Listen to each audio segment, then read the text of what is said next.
अस्सलाम वालेकुम students, welcome back to my channel. कैसे हैं आप? उम्मीद करती हूँ आप सब खैर खैरियत से होंगे। बच्चों, आज का हमारा टॉपिक है थ्योरम्स ऑफ प्रोपोर्शंस पर, जो कि बहुत ही इंटरेस्टिंग और बहुत ही मज़े का टॉपिक है। इसके मुतालिक क्वेश्चन आ जाता होता है पेपर में। इसके 5 थ्योरम्स हैं, ठीक है, और हर थ्योरम इम्पॉर्टेंट है और लास्ट वाला तो मोस्ट इम्पॉर्टेंट है। तो मैं आपको इनके प्रूफ्स एग्जाम्पल के साथ और प्रूव करके भी दिखाऊंगी, इसलिए वीडियो को एंड तक मुकम्मल देखें ताकि आपका कोई भी पॉइंट मिस ना हो। तो शुरू करने से पहले मैं थोड़ा सा बेसिक कॉन्सेप्ट आपको रेशो का, प्रोपोर्शन का दोबारा से दे देती हूँ। मैंने वीडियोस ऑलरेडी बनाई हुई हैं, पर अगर बच्चे कुछ न्यू हैं और वो मेरी वीडियो आज देख रहे हैं तो उनके लिए हेल्प हो जाएगी कि रेशो क्या होती है। सबसे पहले तो हम रेशो को समझेंगे। रेशो क्या होती है? रेशो क्या होती है कि सेम यूनिट्स का कंपैरिजन अगर हम करें, सेम ऑब्जेक्ट्स कोई भी चीज़ ले लें और उनके दरमियान के कंपैरिजन को हम क्या कहते हैं? रेशो कहते हैं, ठीक है। इसी तरह अब प्रपोर्शन क्या होती है? प्रपोर्शन दो रेशोज के कम्बिनेशन को हम कहते हैं, मतलब A ratio B proportion C ratio D। दो रेशियोज के कम्बिनेशन को हम क्या कहते हैं? प्रपोर्शन कहते हैं। तो थ्योरम का मकसद असल में लगाने का क्या होता है कि क्वेश्चन जो लेंथी होता है, लंबा होता है, उसको हम थ्योरम अप्लाई करेंगे तो वो जल्दी से सॉल्व हो जाता है, शॉर्ट हो जाता है हमारा, ठीक है। तो इसीलिए हम इन थ्योरम्स को डिटेल के साथ समझते हैं। तो चलिए, सबसे पहले थ्योरम है थ्योरम ऑफ इन्वर्टेंडो, ठीक। ये क्या है? If two quantities are equal then their inverse ratio are also equal, ठीक है। क्या कह रहे हैं? If two quantities are equal, अगर if two ratios are equal, अगर दो ratios A ratio B and C ratio D are equal, तो क्या हो सकता है कि हम उसका इन्वर्स अगर लेंगे तो वो भी इक्वल ही होगा। इन्वर्स मतलब उल्ट कर लें। A रेशो B है तो B रेशो A कर लें, C रेशो D है तो D रेशो C कर लें। उलट करने से थ्योरम की एग्जैक्ट पोजीशन पर, आंसर पर कोई फ़र्क नहीं पड़ता, ठीक है। इसका आंसर इक्वालिटी के ऊपर कुछ चेंज नहीं होता, सेम ही आंसर रहता है। कैसे? अब ये देखें, इसको अगर मैं फ्रैक्शनल फॉर्म में लिखूं तो क्या होगा कि A divided by B is equal to C divided by D, ठीक है। तो क्या हुआ कि A over B is equal to C over D। अगर इसकी जगह चेंज कर दें हम, ठीक है, तो क्या होगा कि ये बन जाएगा B over A is equal to D over C। जगह चेंज करने से आंसर पे कोई फ़र्क नहीं पड़ रहा। ये क्वेश्चन को सॉल्व करने के लिए हम इनको उल्ट भी कर सकते हैं, इन्वर्टेंडो, ठीक है। इन्वर्ट से आप याद कर लें, इन्वर्स मतलब निकलता है कि उल्ट करने से कोई फ़र्क नहीं पड़ रहा, ठीक है। अब इसका प्रूफ मैं करके आपको बताती हूँ क्या ये सही है या गलत है। तो इसका प्रूफ करते हैं। दो रेशोज ले लेते हैं हम। एक लेते हैं 5 ratio 10 is equal to 15 ratio 30, ठीक है। तो अगर इसको मैं फ्रैक्शन फॉर्म में लिखूं, 5 over 10 is equal to 15 over 30, तो क्या होगा? ये अभी ये एक साइड मैंने ली है, ठीक है। अब इसको अगर कटिंग कर ले, 5 1 5 5 2 10 1 over 2 which is equal to 15 1 15 15 2 30। ये साइड भी इक्वल आ गई। अब क्या करेंगे? इनकी जगह चेंज कर देंगे। तो जगह चेंज करने से क्या हो जाएगा? 10 ratio 5 is equal to 30 ratio 15। अब इसको अगर मैं इस तरह लिखूं फ्रैक्शनल फॉर्म में, तो क्या इसकी दोनों साइड्स इक्वल आ रही हैं? 5 1 5 5 2 10 15 1 15 2 2 इज इक्वल टू 2। क्या मतलब हुआ कि पोजीशन चेंज करने से हमारे पास आंसर फिर भी सेम आया है। तो इस चीज़ से आप अच्छे से अब इन्वर्टेंडो से याद रख लीजिएगा कि इन्वर्स करना है, और यही थ्योरम है। अगर आपको कहीं भी कोई सिचुएशन मिले ऐसी तो आप ये थ्योरम अप्लाई कर सकते हैं। चलते हैं दूसरे थ्योरम की तरफ। Theorem of alternendo. Theorem of alternendo क्या है? अल्टरनेट, ठीक है। क्या करना है हमने? If the second and third term interchange their places, अगर दूसरी और तीसरी की जगह हम आपस में चेंज कर दें, इंटरचेंज कर दें, रिप्लेस कर दें एक दूसरे के साथ, then also the four term are in proportion, तो क्या मतलब होगा कि वो चारों टर्म्स, फोर जो टर्म्स है ना, वो प्रोपोर्शन में ही रहेंगी, जगह चेंज होने से उनकी प्रोपोर्शन पे कोई फर्क नहीं पड़ेगा, ये कहना चाह रहे हैं वो। ठीक है जी, अब इसको प्रूफ करके हम देखते हैं कि क्या ये बात सही भी है या नहीं सही है। जी, प्रूफ करने के लिए हम वैल्यूज़ ले लेते हैं सिंपल, 3:5 प्रोपोर्शन 6:10। अभी ये वैल्यू ली हमने, ठीक है, इसको ज़रा फ्रैक्शन फॉर्म में अगर लिखें तो 3/5 इज इक्वल टू 6/10। ये तो मज़ीद सिंप्लीफाई नहीं हो सकता, ये 2 के टेबल में कट हो जाएगा, तो क्या आंसर आ जाएगा हमारे पास, 3/5 इज इक्वल टू 2 3 ज़ार 6 2 5 ज़ार 10। ये चीज़ तो इक्वल आ गई।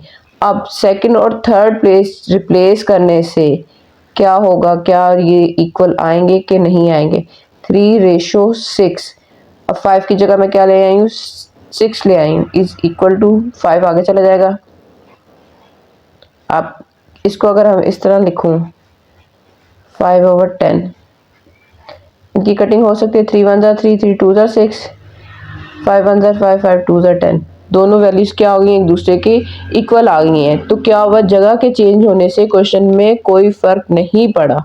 ठीक है, तो ये चीज़ आपने जहन में अच्छे से रखनी है कि कहीं पे भी अगर ये वाली कंडीशन आ रही हो तो वहाँ पर आप थ्योरम ऑफ अल्टरनेंडो अप्लाई कर सकते हैं, जिससे आपका क्वेश्चन मजीद सिंप्लीफाई इजीली हो जाएगा। चलते हैं थर्ड थ्योरम की तरफ, थ्योरम ऑफ कंपोनेंडो। कंपाउंड से ये वर्ड आपके जहन में आ रहा है कि इसके अंदर हमने कुछ कंबाइन, कम चीज़ का जोड़ना, किसी चीज़ का अटैच होना है। ठीक है, componendo, if A:B proportion C:D, then A+B:B proportion C:D is equal to D। ठीक है, ये इसकी स्टेटमेंट है, इस चीज़ का नाम कंपोनेंडो है। ठीक है, थ्योरम ऑफ कंपोनेंडो। जैसे कि ये हमारे पास टर्म है ना, तो अगर इसको फ्रैक्शनल फॉर्म में लिख लें, A/B is equal to C/D, तो आपने ये चीज़ याद रखनी है कि जो चीज़ आपके नीचे डिनोमिनेटर में है वही ऊपर ऐड हो जानी है। ठीक है, सिंपल सी चीज़ आपने ये माइंड में अच्छे से रखनी है कि जो चीज़ आपके डिनोमिनेटर में है वो ऊपर वाले के साथ क्या हो जाएगी, ऐड हो जाएगी। कंपोनेंडो में ऐड करना है हमने, यहाँ पे D है तो ऊपर क्या ऐड हो जाएगा, D ऐड हो जाएगा। ठीक है, इस चीज़ से, इस प्रोपोर्शन से अगर ये वाले प्रोपोर्शन आ रहा है तो इसको क्या कहते हैं, थ्योरम ऑफ कंपोनेंडो। अब इस चीज़ को प्रूफ करके देखते हैं कि क्या ये चीज़ सही भी है कि नहीं है।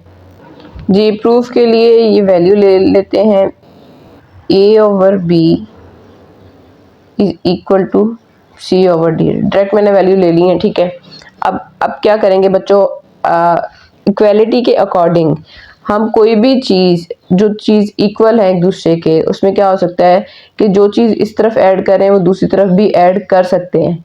ठीक है, उससे वैल्यू के ऊपर कोई फर्क नहीं पड़ेगा, क्यों, क्योंकि वो दोनों आपस में कैंसिल हो जाती हैं और आंसर वही का वही रहता है। तो इसलिए हम इक्वालिटी के अकॉर्डिंग दोनों तरफ 1 को प्लस कर लेते हैं।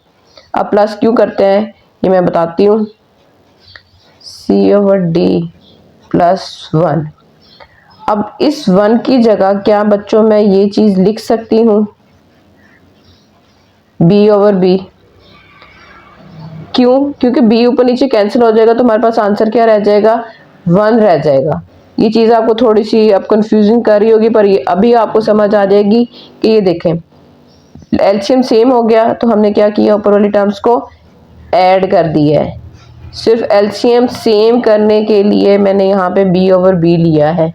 इसी तरह यहाँ पे मैं लिख सकती हूँ C/D, जो डिनोमिनेटर में है आपने उसी को ऊपर नीचे लिख लेना है। अब एलसीएम दोनों का सेम है तो क्या हो गया, C+D हो गया। इससे क्या हुआ, हमारा थ्योरम प्रूव हो गया। जो चीज़ डिनोमिनेटर में है वही ऊपर न्यूमिनेटर में ऑटोमेटिकली ऐड हो गई है। उम्मीद है ये चीज़ आपको अच्छे से समझ आ गई होगी। अब इसको मैं एग्जांपल के थ्रू आपको सॉल्व करके बताती हूँ। जी, एग्जांपल में अगर हम वैल्यूज़ ले रहे हैं, 4:5 इज इक्वल टू 8:10। तो इसको अगर मैं फ्रैक्शनल फॉर्म में लिखूँ 4/5 इज इक्वल टू 8/10, इनकी कटिंग करें, कटिंग नहीं करें, इसको हमने कंपोनेंट थ्योरम बनाना है, मतलब ऊपर ऐड करना है वैल्यूज को। तो वो वैल्यूज को कैसे ऐड करेंगे, ये तो अब आपको याद हो गया होगा कि जो डिनोमिनेटर में वैल्यू होती है वही ऊपर ऐड हो जाती है। 8/10 प्लस 10, यहाँ से क्या हो जाएगा 5 + 4 9, 9/5। यहाँ से क्या हो जाएगा 18/10। क्या इनकी कटिंग हो सकती है? 2 के टेबल में 2 9 ज़ार 18 और 2 5 ज़ार 10। मैंने इसी स्टेप पे कर दी है, ठीक है। ये देखें दोनों साइड्स इक्वल आ गई हैं। अगर कंपोनेंटो थ्योरम कहीं भी अप्लाई करने से क्वेश्चन सॉल्व होता है तो बच्चों हम ये चीज़ बिल्कुल अप्लाई कर सकते हैं, उससे हमारा क्वेश्चन इजीली सिंप्लीफाई हो जाएगा। चलते हैं अपने फोर्थ थ्योरम की तरफ, थ्योरम ऑफ डिविडेंडो। जी बच्चों, थ्योरम ऑफ डिविडेंडो क्या है? डिविडेंडो डिवीजन, डिवीजन से आपने डिवाइड नहीं करना, आपने माइनस करना है। इसमें थोड़ी सी चेंज है कंपोनेंटो से, कंपोनेंटो में हम ऐड करते थे, डिविडेंडो में हमने माइनस करना है, बाकी सेम टू सेम हर चीज वही है, ठीक है। अब ये देखिए, if A/B proportion C/D, A-B then A-B/B proportion C-D/D, क्या हो गया? प्लस की जगह अब क्या आ गया? माइनस आ गया। बाकी सारी सिचुएशन वही की वही है, वही सब कुछ हमने अप्लाई करना है। तो इसको हम जल्दी से अप्रूव करते हैं और देखते हैं कि क्या वही आंसर आता है माइनस के साथ या नहीं आता। A/B is equal to C/D। क्या करेंगे? इक्वलिटी के अकॉर्डिंग अब दोनों तरफ हमने क्या कर देना है? -1 कर देना है। तो A/B -1 is equal to C/D -1। अब क्या होगा? क्या इसकी जगह मैं B/B लिख सकती हूँ? आपको पता होगा कि B/B पहले भी मैंने लिखा था, हमने एलसीएम को सेम करना था, इसलिए हमने ये चीज़ ली है। B ऊपर नीचे कैंसिल होने से आंसर हमारे पास 1 नहीं आता है, एलसीएम सेम हो गया। तो क्या यहाँ पे हो जाएगा A-B/B। अब इस तरफ को भी देख लेते हैं, C-D, माइनस करेंगे C/D, माइनस कर दिया D/D, एलसीएम सेम हो गया तो C-D/D। ये चीज़ हमारे पास आ गई है, थ्योरम ऑफ डिविडेंड जो हमने शुरू में मैंने आपको स्टेटमेंट बताई थी, प्रूव हो गया, ठीक है। अब इसको मैं आपको एग्जांपल के थ्रू भी एक्सप्लेन कर देती हूँ ताकि आपको अच्छे से समझ आ जाए। जी, एग्जांपल हम ले लेते हैं 5/4 प्रोपोर्शन 10/8।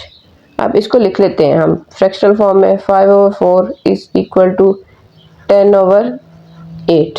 अब क्या करेंगे हम? नीचे वाला डिनोमिनेटर ऊपर माइनस कर देंगे। ये तो अब आपको प्रूफ से याद हो गया होगा, 10 - 8/8। इसको सिंप्लीफाई किया तो हमारे पास क्या आ जाएगा? 1/4, और इसको किया तो 2/8 विच इज इक्वल टू 1/4।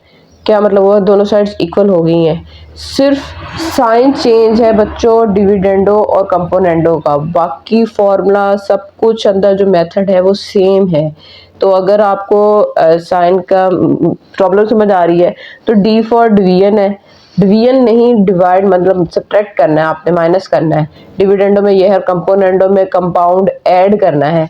इस चीज़ से आप अच्छे से याद रख सकते हैं। अब अपने लास्ट थ्योरम की तरफ चलते हैं, मोस्ट इम्पॉर्टेंट थ्योरम जिसका क्वेश्चन आ जाता होता है पेपर में, लाजमी आ जाता है, तो इसलिए इस थ्योरम को बहुत ध्यान से समझिएगा। ये क्वेश्चन है theorem of componendo and dividendo. क्या मतलब हुआ? कंपोनेंडो और डिविडेंडो का मिक्सचर है, ठीक है। अब मिक्सचर कैसे है? If A/B proportion C/D, then A+B/A-B, ये कंपोनेंडो, ये डिविडेंडो। कंपोनेंडो और डिविडेंडो दोनों की प्रोपोर्शन रेशो के साथ हमारे पास आ गई है, ठीक है। अब इसको हम इस तरह, तो आपको ये रेशो के साथ समझ नहीं आ रही होगी, तो मैं इसको दूसरी तरह आपको एक्सप्लेन करती हूँ फ्रैक्शनल फॉर्म में। इस चीज़ को देखें, A/B, इसको मैं इस तरह लिख सकती हूँ ना, A divided by B is equal to C divided by D। और इस चीज़ को भी मैं अब फ्रैक्शनल फॉर्म में लिख के दिखाती हूँ। a plus B divided by a minus B is equal to c plus D divided by c minus D.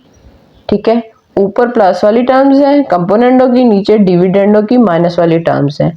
अब इसको प्रूव करते हैं और देखते हैं क्या ये स्टेटमेंट सही होती है या नहीं होती है। तो बच्चों अब आपको अच्छे से पता होगा कि कंपोनेंटो थ्योरम का जो हमने एंड वाला निकाला था रिजल्ट वो क्या था, और डिविडेंडो थ्योरम का जो हमने रिजल्ट निकाला था वो क्या था। तो वो आपको ये साइड पर लिखा हुआ नजर आ रहा है, तो उसी से अब हमने प्रूव करते हुए अब तक रिजल्ट को लेके आना है। जी बच्चों, ये चीज़ और ये चीज़ हमने लेकर आनी। तो एक तरफ हम कंपोनेंटो थ्योरम अप्लाई करते हैं, दूसरी तरफ डिविडेंडो थ्योरम को अप्लाई करेंगे। दोनों को पहले वन बाय वन करके सॉल्व करते हैं। तो प्रूव करने के लिए देखें हमारे पास वैल्यू क्या थी, a over b is equal to c over d। Componendo theorem में हम क्या करते थे, वन प्लस कर लेते थे। तो दोनों तरफ जब हमने वन प्लस किया,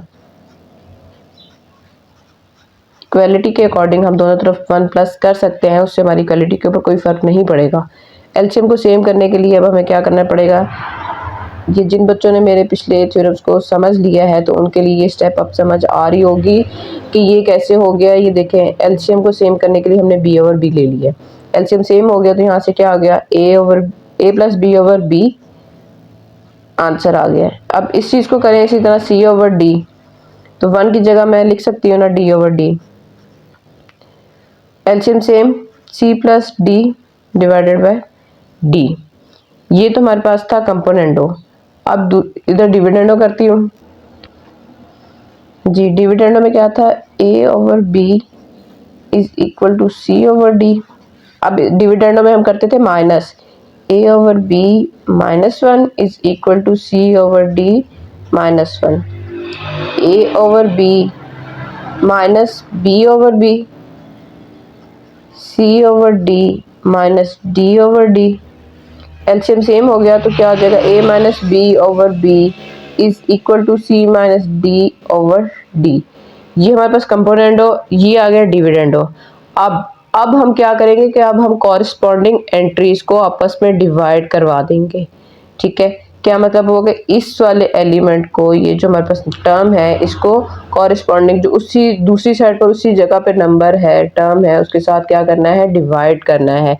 मैं लिख भी देती हूँ, डिवाइड द कॉरस्पॉन्डिंग साइड्स। इस साइड को हमने इस साइड के साथ क्या करना है, डिवाइड करना है। तो ये डिवीजन कैसे होगी बच्चों, ये देखें, a plus B over B जब डिवाइड करते हैं तो क्या होगा कि साइड्स की जगह चेंज हो जाती है। ये नीचे है तो मल्टीप्लाई के साइन अप्लाई करते हुए ऊपर चली जाएगी, और ऊपर वाली जगह क्या हो जाएगी, वैल्यूज नीचे आ जाएंगी। इस चीज़ का बेसिक कॉन्सेप्ट का तो आपको पता होगा कि इक्वल के जब दूसरी तरफ जाती हैं तो वैल्यूज ऊपर नीचे हो जाती हैं। अब ये देखें, बी ऊपर नीचे कट हो गया तो हमारे पास वैल्यू क्या आ गई है, A plus B over A minus B.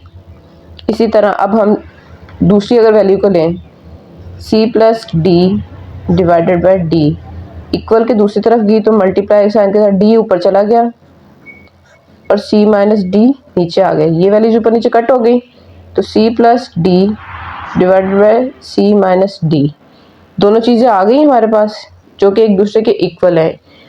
Proof हो गया हमारे पास। उम्मीद है यहाँ तक आपको प्रूफ अच्छे से समझ आ गया होगा कि कंपोनेंटो और डिविडेंडो को सिंपल हमने अप्लाई किया है, दोनों थ्योरम्स अप्लाई हो गए हैं इसके अंदर।